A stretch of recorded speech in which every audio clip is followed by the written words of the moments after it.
Ever wondered why being nice doesn't always attract women? Let's get one thing straight. You're not alone. There are intelligent and stable men, all scratching their heads and wondering, I'm a nice guy, so why am I not attracting women? Here's the paradox. Women don't really care if you're a nice guy. Shocking, right? But here's the thing. Being nice doesn't set their world on fire. It doesn't ignite those unpredictable, exciting emotions that make them feel a gut-level attraction. So, what does?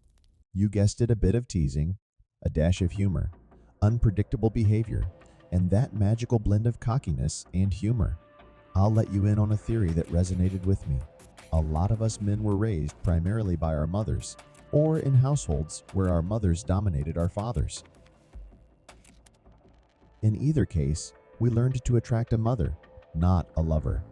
Big difference there. Now, do yourself a favor. Picture, for a moment, an attractive woman in her mid-20s. She's approached all the time by these guys who want to take her out and engage her in mundane conversations about the news and weather. Now ask yourself, what kind of guy would instantly grab her attention and make her feel an attraction towards him? I will give you the answer in this video.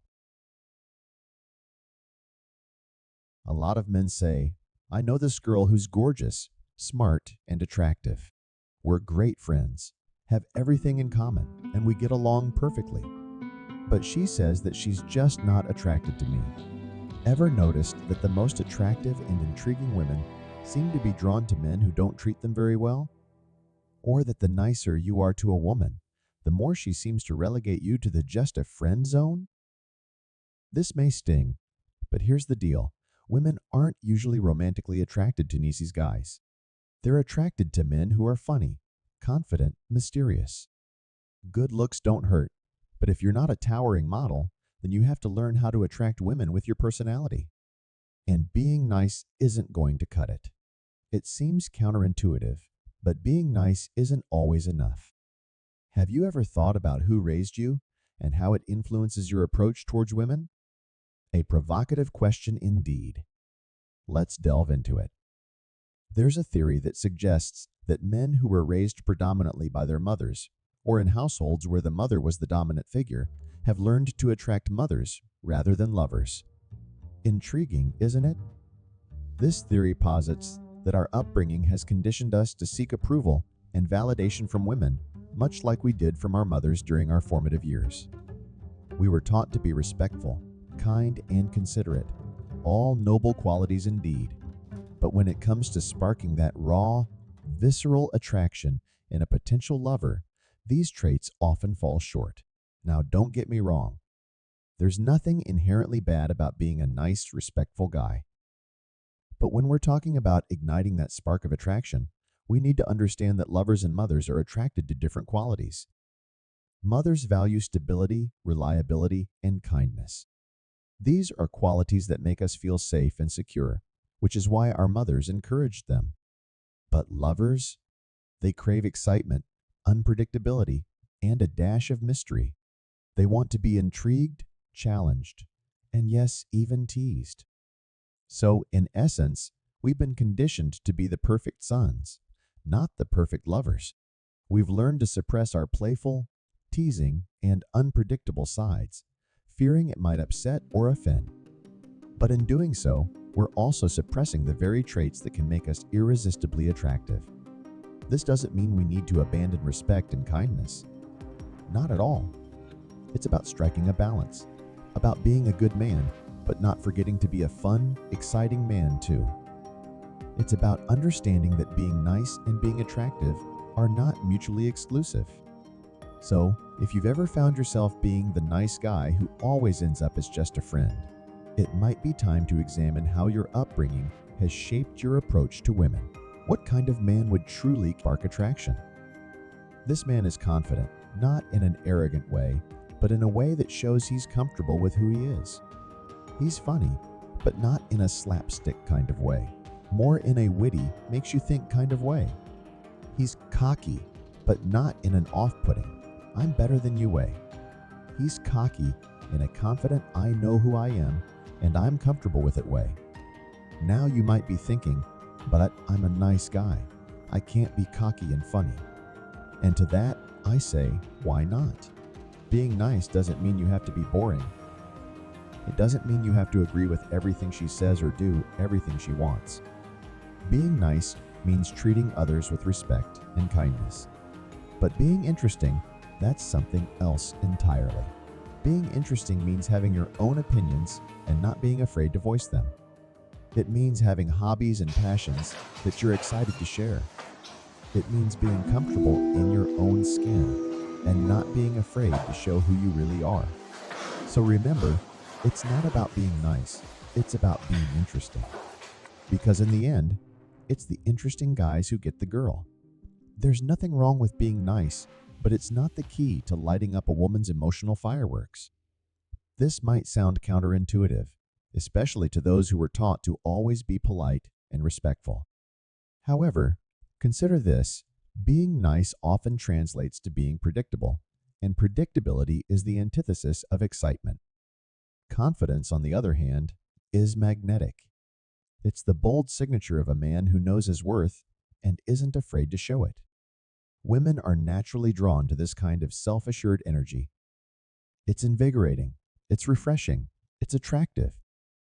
Humor is another powerful allure. It's a universal language that cuts across every barrier, and a man who can make a woman laugh has already won half the battle. Humor brings lightness, joy, and a sense of fun to any interaction, making it not just memorable, but also enjoyable. And then, there's the element of mystery. Women are intrigued by a man who keeps them guessing, who isn't an open book from day one. A touch of mystery keeps things interesting. It keeps the woman engaged and fosters a sense of anticipation that's simply irresistible. So the next time you find yourself wondering why the girl you like is attracted to the guy who isn't as nice as you, remember this: it's not about being the nice guy, it's about being the right guy. The guy who isn't trying to win her over by being nice, but by being authentically himself. Now, before you get any wild ideas, let's be clear. This doesn't mean you should start living the rock star lifestyle, taking drugs, and getting into fights. That's not the point. How to overcome the nice guy syndrome. The journey to overcome nice guy syndrome involves embracing our feelings, setting boundaries, and asserting our needs. By acknowledging our worth and refusing to be used by others, we can cultivate relationships. This path requires courage, self-awareness, and a commitment to personal growth, leading to a more authentic and fulfilling life. Navigate the balance between niceness and self-respect. Being nice should not come at the expense of our well-being or self-respect. Learning to say no and setting boundaries is crucial in maintaining our integrity and preventing others from taking advantage of our kindness. By recognizing when we are going beyond the call of duty and choosing to prioritize our needs, we can build healthier relationships and a stronger sense of self. Break free from the need for external validation and embracing self-reliance. In today's fast-paced world, it's easy to fall into the trap of seeking external validation for our actions, decisions, and self-worth. However, the journey to genuine self-improvement and fulfillment begins with recognizing the profound importance of self-validation.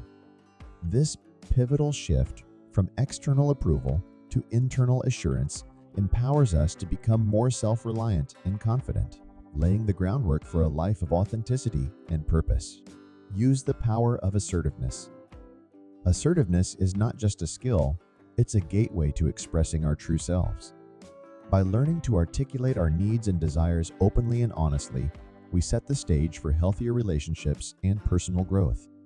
Setting boundaries and communicating effectively are essential steps in ensuring that our voices are heard and our personal space is respected, without the need to suppress our true feelings for the sake of others' approval. Overcome the fear of conflict. Many of us avoid conflict, fearing the potential fallout. Yet, avoiding disagreements often leads to resentment and unfulfilling relationships. By facing conflicts constructively, we can strengthen our connections with others, fostering a sense of mutual respect and understanding. This approach, not only enhances our personal relationships, but also leads to greater overall satisfaction. Embrace self-care and personal responsibility. Taking responsibility for our happiness and well-being is a critical component of self-care. This means dedicating time and energy to activities that nurture our growth, hobbies that bring us joy, and practices that enhance our well-being. By prioritizing our needs and engaging in self-care, we lay a solid foundation for a fulfilling and balanced life. Cultivate authentic relationships. The essence of meaningful relationships lies in authenticity and vulnerability. By showing our true selves, flaws and all, we invite genuine connections that transcend superficial interactions. This courage to be vulnerable not only attracts like-minded individuals, but also deepens our existing relationships, creating a supportive and understanding social circle. Pursue personal goals and passions. Fulfillment often comes from the pursuit of our personal goals and passions. By focusing on what truly matters to us, we can lead a life rich in purpose and satisfaction. This pursuit not only contributes to our personal growth, but also inspires those around us to follow their own dreams. Build the courage to embrace change. Growth and comfort do not coexist. Embracing change requires stepping out of our comfort zones, facing our fears, and being open to new experiences. This willingness to adapt and grow is crucial in our journey towards self-improvement and achieving our full potential. The journey towards self-improvement and fulfillment is multifaceted, requiring a delicate balance of assertiveness, self-care, authenticity, and personal responsibility. By embracing these principles, we can break free from the need for external validation, cultivate meaningful relationships, and lead a life that resonates with our true selves. This transformation not only enhances our own well-being, but also positively influences those around us, creating a ripple effect of positivity and growth.